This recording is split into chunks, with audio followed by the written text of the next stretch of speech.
Louis XX est roi de France et de Navarre depuis 1989. Il naît le 25 avril 1974 à Madrid, dans la famille des Bourbons. Il est le fils d'Alphonse II qui règne à partir de 1975 et de son épouse Carmen Martínez Bordiú. Élevé dans le catholicisme, le futur roi en garde une grande foi et est pratiquant. En 1987, il accompagne son père pour le millénaire capétien à Paris. C'est sa première expérience en tant que membre de la famille royale de France. Son frère aîné François est tué dans un accident en 1984, suivi de près par son père en 1989. Louis XX devient alors le roi légitime, mais est encore mineur. Il étudie dans un lycée français à Madrid, puis se lance dans des études de sciences économiques et financières. Titré duc d'Anjou, il épouse celle qui prend le nom de Marie-Marguerite de Bourbon. Elle lui donne 4 enfants. La princesse Eugénie, le dauphin et duc de Bourgogne Louis, le duc de Berry Alphonse et le duc de Touraine Henri.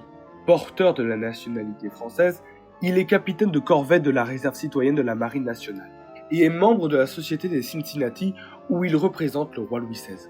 Il est également bailli grand croix de l'ordre de Malte, dignité réservée aux chefs d'État ou de maison souveraine. Louis XX fait carrière dans le monde entrepreneurial.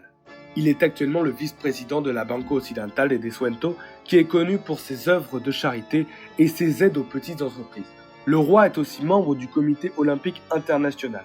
Comme son père, il est un grand passionné de sport, pratiquant notamment le hockey sur glace, le ski, l'équitation ou encore le polo. Expatrié à Madrid, mais visitant mensuellement la France, Louis XX est sans doute le roi le plus actif qu'on ait eu depuis environ 140 ans.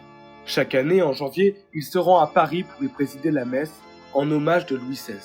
Il se rend dans des manifestations pour y défendre les bons principes, comme pour s'opposer à la loi bioéthique de 2020 ou pour participer à la marche pour la vie en 2023 et en 2024. Il participe à de nombreuses commémorations. Les Vendéens et les Chouans, Henri V, Henri IV, Louis XVI, Saint-Louis, les Invalides. Aussi présent quand il s'agit de défendre de justes causes, il s'engage pour la famille, la charité ou encore le bien commun.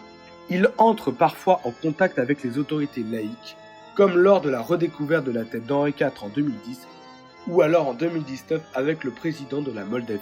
Le roi rencontre aussi parfois les autorités religieuses, le pape Benoît XVI, Monseigneur Ravel ou encore les archevêques de Reims. Il réagit également souvent à l'actualité, rendant hommage à nos militaires tombés au champ d'honneur, aux victimes des attentats ou pour souhaiter de bonnes fêtes religieuses aux Français. Il donne aussi de nombreux entretiens aux médias privés. Même s'il garde une certaine hauteur vis-à-vis des partis politiques, il s'illustre en tant que roi social en soutenant les Gilets jaunes et en s'opposant à la réforme des retraites de 2023. De manière générale, Louis XX est très critique de notre société actuelle. Il s'oppose à la laïcité, à la PMA et à la GPA, au mariage homosexuel, à l'islamisation de la France et condamne vivement la révolution et les élites républicaines dans leur ensemble. Très actif encore à ce jour, le roi Louis XX régnera jusqu'à sa mort, puisse-t-elle être la plus lointaine et la plus douce possible. Son fils aîné, le dauphin Louis, est destiné à lui succéder.